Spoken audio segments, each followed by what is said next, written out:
Hello guys, welcome to our YouTube channel agriculture and GK. मेरा नाम है सौरभ बारावाल और आज हम डिस्कस करेंगे one of the most demanded and important topic of FCI, that is public distribution system, its function, limitation and revamping. इससे पहले मैं 20 टॉपिक पहले ही कवर कर चुका हूँ एफसीआई से रिलेटेड। ये मेरा 21st टॉपिक है। एज़ यूजुअल मैंने इम्पोर्टेंट पार्ट को कंपाइल किया है और आपके सामने मॉडिफाई करके प्रेजेंट कर रहा हूँ। अगर आप किसी भी एग्रीकल्चर से रिलेटेड एग्ज़ाम की प्रिपरेशन कर रहे हैं, अगर आप ICAR, JRF, ASRB, net, SRF, ARS exam या फिर any other agriculture related exam की प्रिपरेशन कर रहे हैं तो आप हमारा कोर्स परचेज कर सकते हैं, जिसके लिए एक फ़ी होगी 1000 rupee for each course. Last time जब एफसीआई ने अपना एग्ज़ाम कंडक्ट कराया था तो मिस्टर अश्वनी कुमार ने अपने हार्डवर्क और डेडिकेशन के साथ वो एग्ज़ाम क्रैक किया था। उन्होंने एग्रीकल्चर एंड जीके चैनल से कोर्स परचेज़ किया था और वो लास्ट तक हमसे जुड़े हुए थे और आज वो एज AGM वर्क कर रहे हैं एफसीआई के अंदर। अगर आप भी एफसीआई की प्रिपरेशन कर रहे हैं तो आप हमारा कोर्स परचेज़ कर सकते हैं, जिसके लिए फ़ी होगी 999 रुपीज़, जिसमें आपको पूरा सिलेबस कवर कराया जाएगा काफ़ी क्वालिटेटिव कंटेंट के साथ। उसके लिए प्रीवियस ईयर क्वेश्चन पेपर भी प्रोवाइड किए जाएंगे ताकि आप क्वेश्चन पेपर का लेवल अपने ध्यान में रख सकें और उसके अकॉर्डिंग ही अपनी प्रिपरेशन कर सकें। वीडियोस लेक्चर प्रोवाइड किए जाएंगे, उन वीडियोस लेक्चर के PDF भी प्रोवाइड किए जाएंगे, मॉडल टेस्ट पेपर भी प्रोवाइड किए जाएंगे ताकि आप अपनी प्रिपरेशन को चेक कर सकें। So with no further delay चलिए शुरू करते हैं। टॉपिक है PDS, पब्लिक डिस्ट्रीब्यूशन सिस्टम। इसका अगर हम पूरे लेक्चर का एक ओवरव्यू लें, पहले हम इंट्रोडक्शन पढ़ेंगे इसका, फिर उसके बाद इसका ऑब्जेक्टिव क्या है, फिर इसके फंक्शन क्या है, फिर उसके बाद कुछ जो इश्यूज़ हैं इसके इम्प्लीमेंटेशन में वो, और रिवैम्पिंग इसके अंदर कैसे सुधार किए गए हैं, कैसे इसका स्ट्रक्चर चेंज किया गया है, थोड़ा मॉडिफाई किया गया है ताकि और बेहतर तरीके से ये सिस्टम वर्क कर पाए। तो इंट्रोडक्शन, पब्लिक डिस्ट्रीब्यूशन सिस्टम, जैसा कि आप नाम से समझ सकते हैं कि कुछ डिस्ट्रीब्यूट करने की बात हो रही है, तो यहाँ पे फूड ग्रेन्स डिस्ट्रीब्यूशन की बात करी जा रही है। It enables the supply of food grains to the poor at subsidised rate. It also help to control open market price for commodities that are distributed through the system. इसका एक overview लें तो ये पहली बात कि इसका मेजर वर्क है जो पुअर लोग हैं, जो गरीब लोग हैं, उन तक फूड ग्रेन्स को पहुंचाना एक सब्सिडाइज्ड रेट पे, सब्सिडाइज्ड प्राइस पे, और जो मार्केट हैं उनके अंदर जो कमोडिटी इसके थ्रू जाती है उनकी रेगुलेशन करना, उनके प्राइस का, मार्केट प्राइस का रेगुलेशन करना। सबसे पहले इस टाइप का सिस्टम कब आया था? जब 1942 का टाइम था, जब सेकेंड वर्ल्ड वॉर था, उस टाइम पे जब क्राइसिस चल रहा था, उस टाइम पे ये सिस्टम सामने आया था। 1947 में आफ्टर इंडिपेंडेंस गवर्नमेंट का एक मेजर एम था कि इंडिया के अंदर फूड सिक्योरिटी लाई जाए, जितने भी पॉपुलेशन है सबके लिए फूड सिक्योरिटी दी जाए। तो इस ऑब्जेक्टिव से पब्लिक डिस्ट्रीब्यूशन सिस्टम स्टार्ट किया गया ministry of consumer affair, food and civil supplies के थ्रू। अब फंक्शन क्या है? जो सेंट्रल गवर्नमेंट है वो रिस्पॉन्सिबल होती है जो ग्रेन्स है, जो फूड है, जो फूड मटेरियल है, उसके प्रोक्योरमेंट के लिए, उसके बाद उसके ट्रांसपोर्ट के लिए और बल्क अलोकेशन के लिए। उसके सेंट्रल गवर्नमेंट के बाद काम आता है स्टेट गवर्नमेंट का। स्टेट गवर्नमेंट रिस्पॉन्सिबल है उस फूड ग्रेन के डिस्ट्रीब्यूशन के लिए, और वो डिस्ट्रीब्यूशन होगा कंज्यूमर तक। अब इसका एक नेटवर्क होगा, ये काफ़ी ब्रॉड नेटवर्क, जिसके अंदर 5 lakh fair price shops include है। बिफोर 1960 जो पब्लिक डिस्ट्रीब्यूशन सिस्टम था वो डिपेंड होता था कि कितना फूड ग्रेन इंपोर्ट हो रहा है, पर आपको पता है 1960 में जब ग्रीन रेवोल्यूशन आया उसके बाद ये पूरा सिनेरियो चेंज हो गया। उसके बाद 2 बड़ी चीज़ें हमारे सामने आई है जो गवर्नमेंट ने सेट की है। वो है एक एग्रीकल्चर प्राइस कमीशन, जिसको बाद में CACP बना दिया गया, और दूसरा है FCI, food corporation of India, ये जिसको मान सकते हैं FCI को। ये दोनों 1965 के अराउंड हैं। उसके बाद सब्सिक्वेंटली उसके बाद 1997 में गवर्नमेंट ने लॉन्च किया TPDS, ये है टारगेटेड पब्लिक डिस्ट्रीब्यूशन सिस्टम, जिसमें टारगेट किया गया सिर्फ पुअर पर्सन्स के ऊपर, जो पुअर लोग हैं उनके ऊपर टारगेट किया गया। उनके लिए फूड सब्सिडाइज्ड प्राइस पे, फूड के साथ फ्यूल भी सब्सिडाइज्ड प्राइस पे उनको प्रोवाइड किया जाए। Under TPDS beneficiaries were divided into 2 categories. TPDS ने बेनिफिशियरीज को 2 कैटेगरी में डिवाइड किया। पहला है BPL, जिसको हम बोलते हैं बिलो पॉवर्टी लाइन, और दूसरा जो है वो है अबोव पॉवर्टी लाइन, तो वो है एपीएल। उसके बाद ये कुछ पॉइंट जो आपको याद रखने हैं। पहला बात, पीडीएस कब आया था? 1940s में आया था। आप इसको 1942 से 1947 मान के चलिए। उसके बाद है टीपीडीएस 1997, टीपीडीएस आया 1997 में। उसके बाद है अंत्योदया अन्न योजना, ये आज तक चल रही है, काफ़ी फेमस योजना है, इसके बारे में आगे पढ़ेंगे। ये 2000 में आया था, scheme launch to target the poorest to poor. उसके बाद है पीडीए कंट्रोल ऑर्डर आया था 2001 में, इनको थोड़ा याद रख लेना। नेशनल फूड सिक्योरिटी एक्ट 2013 में, इसको भी आगे पढ़ेंगे। अब पढ़ते हैं ऑब्जेक्टिव। हमने एक इसका इंट्रोडक्शन ले लिया, इंट्रोडक्शन के बाद पढ़ते हैं इसका ऑब्जेक्टिव, मतलब इसके ऑब्जेक्टिव हैं क्या पीडीएस के, पब्लिक डिस्ट्रीब्यूशन सिस्टम के। पहली बात कि ये food and nutritional security of nation, ये इंश्योर करता है फूड एंड न्यूट्रिशनल सिक्योरिटी की पूरे नेशन की। It helps in stabilising the food price and marking, ये हेल्प करता है फूड प्राइस को स्टेबलाइजेशन में और making food availability to poor, और पुअर के लिए फूड अवेलेबिलिटी बनाए रखने के लिए, वो भी अफोर्डेबल प्राइस में। Rectifying the existing imbalance between supply and demand, supply और डिमांड के बीच में बैलेंस बनाए रखना इसका एक ऑब्जेक्टिव है। और जो ब्लैक मार्केटिंग है उसको चेक करना और प्रिवेंट करना इसका एक ऑब्जेक्टिव है। Ensure social justice in distribution of basic necessity of life, life की जो बेसिक नेसेसिटी है, जो बेसिक ज़रूरतें हैं, उनका डिस्ट्रीब्यूशन बिल्कुल एंश्योर करना, ये जस्टिस करना, ये इसका एक ऑब्जेक्टिव है। पुअर्टी एलिवेशन प्रोग्राम को सपोर्ट करना, पर्टिकुलरली रूरल एम्प्लॉयमेंट प्रोग्राम्स को, SGRY, SGSY, IRDP, mid day meals जो कि स्कूल्स में मिलती है, ICDS, और ये और भी हैं, work and educational feeding programmes. आप ये याद रखिए कि किस प्रोग्राम्स में कौन सा आता है। उसके बाद है, हमने पढ़ लिया इसका introduction, then its objective, and now let's discuss about its functions. तो फंक्शन क्या है, जैसे कि मैंने बता दिया, अब इसको मैंने एक डायग्रामेटिक वे में आपको समझाऊं कि फार्मर से FCI प्रोक्योर करती है फूड ग्रेन्स को, या फिर आप फूड ग्रेन्स कह लीजिए, आप उनको ऑयल्स कह लीजिए, पल्सेस कह लीजिए, और फ्यूल कह लीजिए। ये FCI फार्मर से प्रोक्योर करती है, वो भी MSP पर, मिनिमम सपोर्ट प्राइस के ऊपर, ठीक है। उसके बाद FCI एलोकेट करती है स्टेट गवर्नमेंट को सेंट्रल इश्यू प्राइस के ऊपर, ठीक है। FCI एलोकेट करेगी इसी जो इसने प्रोक्योर किया है फूड मटेरियल, वो भी CIP के ऊपर, सेंट्रल इश्यू प्राइस के ऊपर, वो स्टेट गवर्नमेंट को देगी। स्टेट गवर्नमेंट का काम है डिस्ट्रीब्यूट करना वो सारा food material fair price shops के ऊपर, जहां से अल्टीमेटली बेनिफिशियरीज तक वो प्रोडक्ट पहुंचेगा।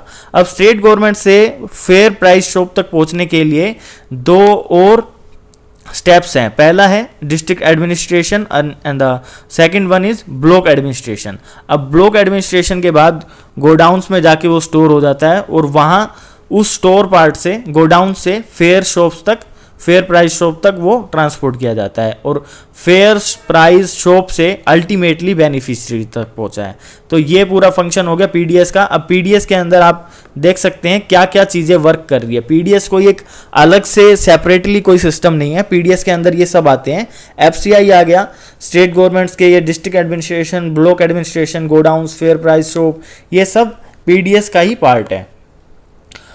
अब देखिए, अभी तक हमने जो पढ़ा उसमें थोड़ा इंपॉर्टेंट पार्ट था और कुछ इंपॉर्टेंट पार्ट नहीं था, पर अब इंपॉर्टेंट पार्ट शुरू होता है, और रिवैम्पिंग वो मोस्ट इंपॉर्टेंट पार्ट है, उसको बहुत ही ध्यान से पढ़िएगा, और वीडियो को हो सके तो 2 बार जरूर देखिएगा। इश्यूज क्या है, अब जितनी भी स्कीम्स होती हैं उनको जब स्टार्टिंग में चलाया जाता है, अप्लाई किया जाता है, तो उनमें कुछ ना कुछ कमियां होती है। वैसे ही पीडीएस के अंदर भी कुछ कमियां हैं, और पहले थी, और उनको अब सुधारा भी जा रहा है। पहली बात तो क्या थी, आइडेंटिफिकेशन ऑफ बेनिफिशरीज। ये एक काफ़ी बड़ी प्रॉब्लम थी कि बेनिफिशरीज की आइडेंटिफिकेशन करना, कि किस कैटेगरी के लोग इसके लिए सही है और कौन लोग इसकी कैटेगरी में आते हैं, बेनिफिशरीज की कैटेगरी में। तो एक है BPL, एक है APL, बिलो पुअर्टी लाइन और above poverty line. Families in beneficiaries data, ये डेटा कलेक्ट करने में सबसे बड़ी प्रॉब्लम आती है। The problem of targeting is compounded by lack of good quality regular data.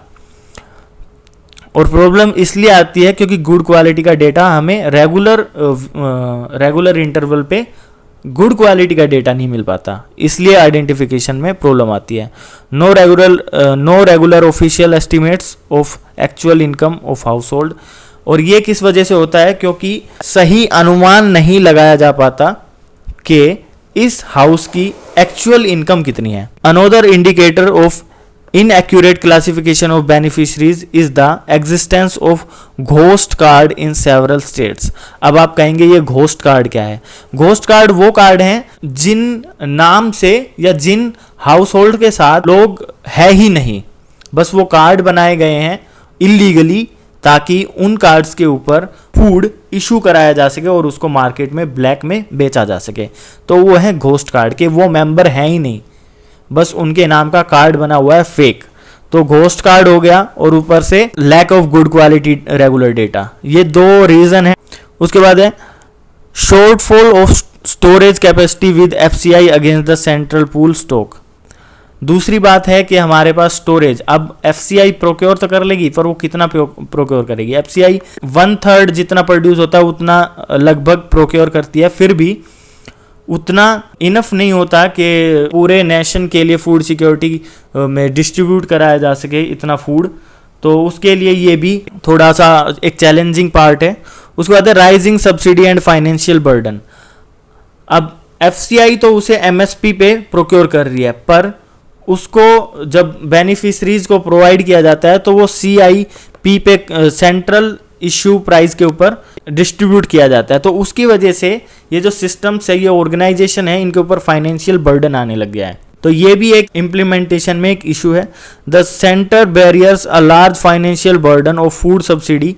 Food के ऊपर सब्सिडी दी जाती है because of the cost of producing and delivering the food grain is about 6 times it's sale price. अब जो procure किया है उसको जब हम सेल करेंगे या फिर बेनिफिशरीज को देंगे, उससे 6 गुना कॉस्ट पे वो इस सिस्टम को, वो इन ऑर्गेनाइजेशन को इतना पे करना पड़ता है और उसका 1/6 पार्ट उनको सेल में मिलता है। इनकंसिस्टेंट क्वालिटी, फोर्थ इसका पॉइंट है इशू में इम्प्लीमेंटेशन में, वो है इनकंसिस्टेंट ऑफ क्वालिटी। कई बार अच्छी क्वालिटी का ग्रेन नहीं आता है, वो भी किन वजह से? ये जो घपले होते हैं, क्वालिटी मेंटेन नहीं है। उसके बाद है करप्शन एंड लीकेज। करप्शन, वही बात आ, क्वालिटी के साथ करप्शन होना। Lack of transparency in the selection of procedure of PDS dealers. जो पीडीएस के डीलर हैं, जो शॉप्स जिनको अलोकेट की जाती है फेयर प्राइस शॉप, उनका जो सिलेक्शन होना है उसके इस सिलेक्शन प्रोसीजर का कोई ट्रांसपेरेंसी नहीं है, तो करप्शन और लीकेज होनी आम बात है। तो ये कुछ इशू हैं पीडीएस के इम्प्लीमेंटेशन में। इसके बाद हम चलते हैं the most important part of this lecture is revamping the PDS. PDS के लिए मतलब कुछ रिफॉर्म करना, उसमें कुछ इंप्रूव करना उसके स्ट्रक्चर में। National food security act, the national food security act जो आया था 2013 में, ये बिल्कुल याद रखिएगा। A major revamping of the PDS. The act inter alia provides the ensuring access of adequate quantity of quality food at affordable price to people to live a life with dignity। ये food security जो act है, ये ensure करता है कि एक fix quantity में एक क्वालिटी फूड प्रोवाइड हो सके, मिल सके। Priority households are entitled to receive. अब ये जो नेशनल फूड सिक्योरिटी एक्ट है, इसमें एक आदमी को लगभग 5 kg फूड मिल सकता है, जिसके अंदर 3 रुपए केजी मिलेगा राइस, 2 रुपए केजी मिलेगा व्हीट और 1 रुपए केजी मिलेगा जो कोर्स ग्रेन्स है, जिनको हम बोलते हैं, जो ये बाजरा और कोर्स ग्रेन्स जिनको बोलते हैं, ये 1 रुपए पर केजी मिलेगा। द एग्जिस्टिंग अंत्योदय अन्न योजना, इसके लिए मैंने बताया था अंत्योदय अन्न योजना कब 2000 में आई थी शायद, तो हाँ 2000 में आई थी, ये बिल्कुल याद रखिएगा। अब इसके बारे में पढ़ते हैं। Families will continue to get 35 kg of food grains per household per month. इसके अंडर में एक फैमिली को, एक हाउस होल्ड को एक मंथ के अंदर 35 kg फूड ग्रेन प्रोवाइड किया जाएगा। अब रिवैम्पिंग में दूसरा पार्ट क्या है? Aadhaar card. One of the key problems of implement of PDS system is inclusion और exclusion error in the identification of the beneficiaries. Beneficiaries के आइडेंटिफिकेशन में जो प्रॉब्लम होती थी अब वो सॉल्व हो गई है आधार कार्ड से। आधार कार्ड में सब कुछ लिंक होता है और उसी से ही उसकी आइडेंटिफिकेशन हो जाएगी और यहाँ तक कि उसका रिकॉर्ड भी रहेगा कि ये किस डेट पे इसने कितना फूड ग्रेन लिया है। उसके बाद है डायरेक्ट बेनिफिट ट्रांसफर, ये डीबीटी। इसमें क्या है कि जो पैसे होते हैं जो डायरेक्ट गवर्नमेंट से मिलते हैं बीपीएल परिवार के लोगों को, वो डायरेक्ट उनके बैंक में ट्रांसफर किए जाएंगे, ना कि किसी मिडलमैन के थ्रू। तो इससे ये भी एक अच्छा काम हो गया कि अब यहाँ पे करप्शन होने के चांसेस कम है। Under which subsidy component will credited to bank account of beneficiary, जो सब्सिडी कंपोनेंट है वो डायरेक्टली क्रेडिट कर दिए जाएंगे, सेंड कर दिए जाएंगे बेनिफिशियरी के अकाउंट में, to ensure their entitlement making them free to buy food grain from anywhere in the market, ताकि वो फूड ग्रेन परचेज कर सके मार्केट में कहीं से भी। The scheme has been implemented in union territory, UTs में ये स्कीम इम्प्लीमेंट कर दी गई है, जैसे छत्तीसगढ़ हो गया, पौंडीचेरी हो गया, दादर नगर हवेली हो गया 2015-2016 में, और अब तक 8.96 लाख बेनिफिशरीज इसके अंडर कवर हो चुके हैं। उसके बाद है public private partnership, PPP mode. ये जो ट्रिपल पी मोड है ये किस लिए है? ये स्टोरेज कैपेसिटीज़ को इम्प्रूव करने के लिए है, क्योंकि हमने बताया था कि एफसीआई उतना फूड ग्रेन स्टोर करने में सक्सेसफुल नहीं है, तो उसके लिए प्राइवेट पार्टनरशिप की गई है गवर्नमेंट के द्वारा, ताकि हम स्टोरेज कैपेसिटी बढ़ा सकें। Private entrepreneur guarantee, PEG scheme, इसमें भी वही godowns are constructed through private investor and hired by FCI. जो प्राइवेट इन्वेस्टर्स हैं जिनको एफसीआई ने हायर किया है वो गोडाउन कंस्ट्रक्ट करेंगे for a guaranteed period of 10 year. उनको 10 साल का एक पीरियड दिया जाएगा जहां पे वो इस स्कीम से जुड़ पाएंगे। A facility of 134.38 lakh metric ton has already been constructed under this scheme. इस स्कीम के अंडर में 134.38 लाख मैट्रिक टन की स्टोरेज की व्यवस्था पहले ही हो चुकी है। Under plan scheme as on June 2016 a total capacity of 1.14 lakh metric ton in northeast and 0.2 lakh metric ton in others of northeastern state has been completed. North east और north eastern states में इतना lakh metric tonne storage construct हो चुकी है। जो revamping है इसके बिल्कुल मोस्ट इंपॉर्टेंट टॉपिक पे चलते हैं। 2 स्लाइड्स हैं, इनको बहुत अच्छे से ध्यान से सुनना।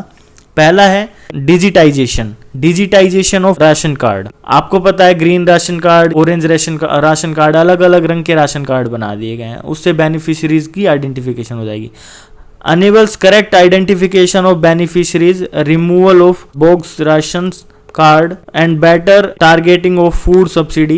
494.50 lakh bogus ration card were eliminated up to June 2015 तक 494.50 lakh bogus ration card eliminate हो चुके हैं इस डिजिटाइजेशन ऑफ राशन कार्ड की वजह से।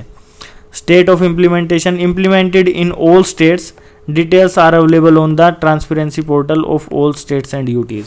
ये सभी स्टेट्स में इम्प्लीमेंट हो चुका है और इसकी डिटेल्स भी पोर्टल पे अवेलेबल है। उसके बाद है computerisation of supply chain management. जो सप्लाई चेन है उसका कंप्यूटराइजेशन कर देना। उसकी वजह से फ़ायदा क्या होगा? उसकी वजह से फ़ायदा ये होगा कि timely availability of food grains, reduce black marketing. एक तो टाइमली अवेलेबल हो पाएगा, जो ब्लैक मार्केटिंग है वो रिड्यूस हो जाएगी, जो लीकेज होती थी, डाइवर्जन होता था पीडीएस का फूड ग्रेन्स का टू ओपन मार्केट, वो भी बंद हो जाएगी। और इसको अभी तक 18 स्टेट्स में इम्प्लीमेंट किया गया है। उसके बाद है automation of fair price shop. जो fair price shops automation ensures the supply of food grains to the beneficiaries under his successful authentification at FPS using point of sale device. ये जो ऑटोमेशन है, फूड प्राइस शॉप के ऊपर एक device होगा जहाँ पे जो बेनिफिशरी है उसकी आइडेंटिफिकेशन होगी, उसका रिकॉर्ड होगा और वो उसी रिकॉर्ड के हिसाब से अपना बेनिफिट ले पाएगा। The device has also record all the FPS transaction. जितने भी फूड प्राइस शॉप के ऊपर जो ट्रांजेक्शन हुए हैं वो उस डिवाइस के अंदर रिकॉर्ड होंगे। which enables real time account of opening of stock, daily sales and closing stocks, and thus facilitate monitoring and deletion of fraudulent transaction, जिसकी वजह से ट्रांजेक्शन में फ्रॉड या फिर डिले होना या फिर कितना प्रोवाइड करना है, ये सब मैनेज हो जाएगा इस automation of fair price shop की प्रोजेक्ट की वजह से। More than 1.53 lakhs of 5.28 lakhs FPS automate across the country. जितने भी फूड फेयर प्राइस शॉप हैं उनमें से 1.53 lakhs अब तक ऑटोमेट हो चुके हैं। उसके बाद है online allocation of food grains, ensure speedy implementation of PDS scheme in states and union territories. ये जो ऑनलाइन एलोकेशन है ये काफ़ी तेज़ी से इम्प्लीमेंट की जा रही है। Started in 28 states and UT, अभी तक 28 स्टेट्स और यूटी में स्टार्ट कर दिया गया है। Transparency portal, a national transparency portal जिसका लिंक ये है, has been developed where citizens can access related information and data of PDS scheme of the respective states। एक ट्रांसपेरेंसी पोर्टल बनाया गया है जहाँ पे जो बेनिफिशरीज हैं वो उस पोर्टल में जाके जो न्यू स्कीम्स आए हैं और उनका पता लगा सकते हैं। और ये सभी 36 स्टेट्स के अंदर और यूटीज़ के अंदर इम्प्लीमेंट कर दिया गया है। Grievance redressal facilities introduces transparency and public accountability in implementation of टीपीडीसी।